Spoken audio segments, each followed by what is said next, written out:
Alors, bonsoir et bienvenue à cette capsule vidéo.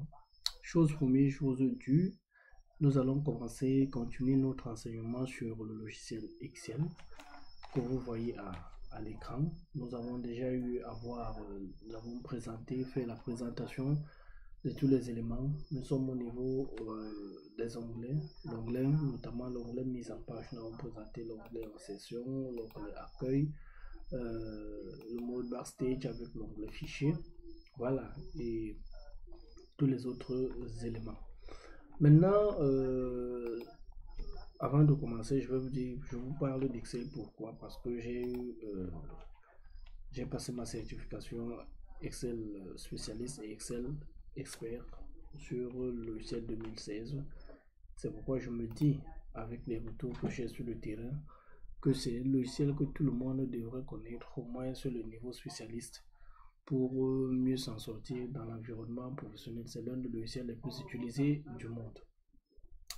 Sans toutefois tarder, donc, nous sommes au niveau de l'onglet mise en page. Quand on parle de mise en page, c'est la configuration complète du document, ou alors de la feuille, ou alors des différentes feuilles pour lesquelles vous allez travailler. Je prends exemple, ça c'est une feuille. Si je veux créer notre feuille, je peux changer le nom comme je veux, ainsi de suite. Mais c'est pas le sujet qui nous intéresse là maintenant. Ce qui nous intéresse, c'est d'expliquer l'onglet mise en page. Et on a dit que dans un onglet, nous avons plusieurs groupes, comme vous voyez le groupe thème, le groupe mise en page lui-même, le groupe mise à l'échelle, option de feuille de calcul, option organisée, le groupe organisé. Voilà. Si nous commençons par le groupe thème, nous avons la partie thème. Ici, ce sont les différents thèmes. Nous pouvons changer les thèmes du document comme nous voulons. Nous pouvons aller rechercher les thèmes ou alors enregistrer les thèmes actifs. Nous y reviendrons. Nous avons les couleurs. Ce sont les couleurs par défaut que nous pouvons configurer au thème. Voilà. En fonction de celles dont nous avons besoin. Voilà. Voilà, nous avons les polices, ce sont les polices par défaut que nous pouvons aussi configurer indépendamment de nos besoins. Mais vous voyez comment lorsque je défile, comment le document lui-même change de police directement. Voilà, nous avons les effets, pareil. Une fois que nous avons fini, par exemple, l'onglet, le groupe thème, nous passons au groupe mise en page. Mise en page, ce sont les marges. Quelles sont les marges? Nous pouvons prendre les marges normales ou alors nous pouvons personnaliser les marges. Nous y reviendrons de fond en comble. Nous pouvons personnaliser les marges, le membre par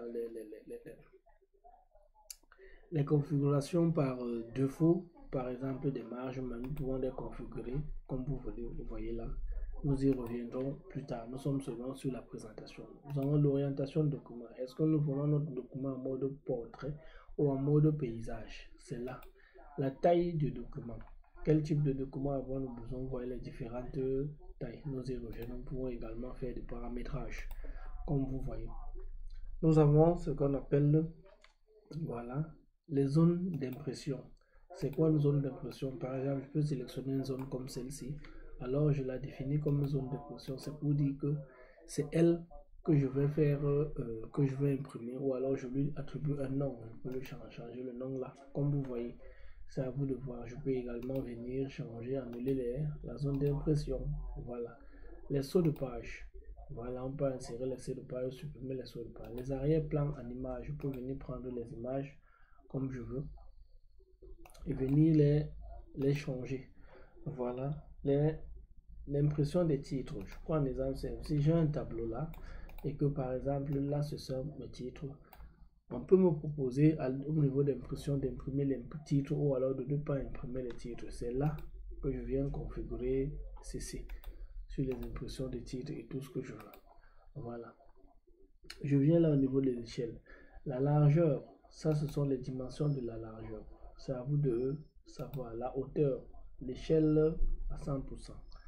Voilà, je viens là au niveau des options de calcul. Afficher les angles, nous sommes là au niveau des quadrillages. J'ai affiché les quadrillages, là j'ai enlevé les quadrillages. J'ai réaffiché les quadrillages. Voilà.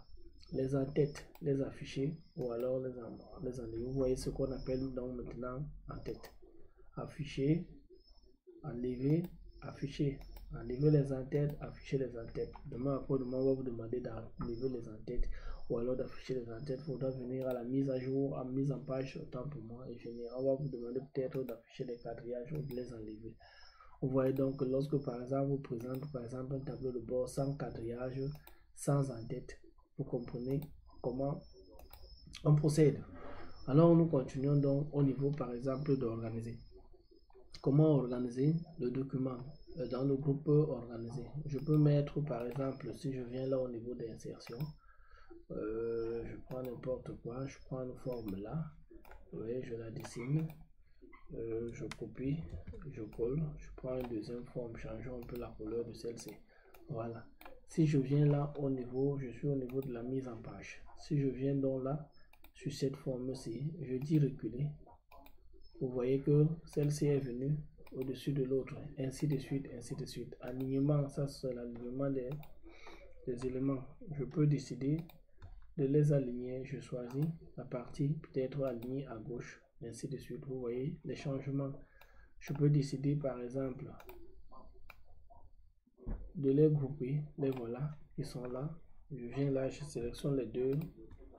Voilà, je viens là, je les groupe. Vous voyez que les deux se déplacent ensemble. Je peux toujours décider de les dissocier, ainsi de suite. La rotation, je peux décider de faire les rotations, ainsi de suite. Bref, voici la présentation de l'onglet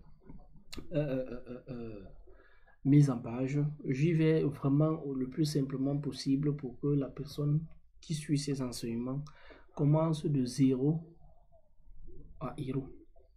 Le but n'est pas ici de courir, parce que si on va courir, on va sauter les mentions importantes, on va sauter les éléments importants qui vont vous permettre de comprendre les fonctions avancées demain après-demain. On se dit donc à plus tard pour la prochaine, pour la présentation de l'onglet formule. À très bientôt. Si cette vidéo vous a apporté un plus, alors je vous conseille de la partager, de l'envoyer à plusieurs de vos amis et de leur demander de s'inscrire également à cette formation. Tous ceux qui vont suivre cette formation début jusqu'à la fin pourront passer leur certification Excel spécialiste sans besoin d'intervention d'un coach ou alors d'un accompagnateur. Écoutez tout simplement les vidéos que je publie au fur et à mesure. Et vous serez en quelques jours, en quelques temps et d'ici très peu, spécialiste Excel et plus tard expert pour ceux qui vont aller jusqu'au bout. Parce que nous allons faire jusqu'aux fonctions très avancées d'Excel. Merci, ciao. Merci de partager. Cliquez sur la cloche de notification pour ne rien manquer. À plus tard.